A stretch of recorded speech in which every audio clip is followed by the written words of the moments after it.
The reality is that watching someone animate is really boring. So this behind the scenes is just going to be something different.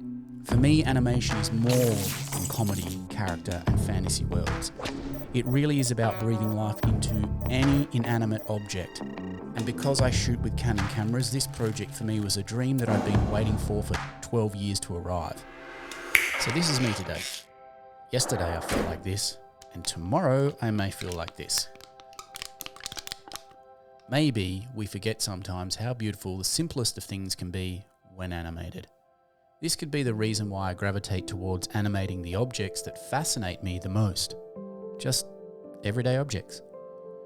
You can call my style the Barney Rubble way to animate because I don't use computer software assistants.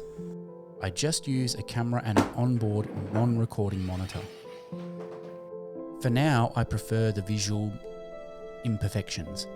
For me, it's what makes it an animation. My approach is the frame you take is the frame you get. There's no takebacks.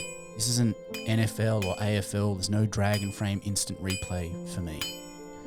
When I started down this road, my first animation of this type was an REBL, and drag and frame didn't even exist.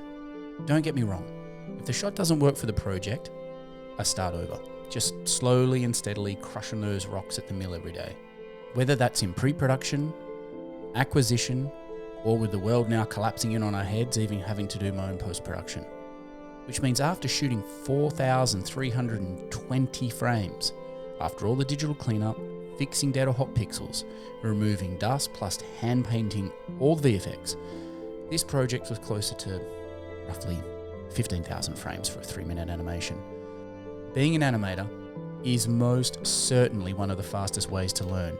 You can only choose what you love to do to be happy. I don't think there'd ever be a truer statement, but it's not all about pictures. Animation is more about sound recording than filming. What do they say, sound is 50% of a film?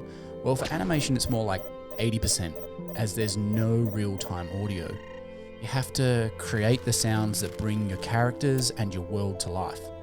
This is where my Rodecaster Pro, my NTG2, my stereo mic, and my Rode Micro come in clutch and save all of my clunky Flintstone-style cobblery I call animation. And with that, this is my favourite sound effect to record. Beertinis.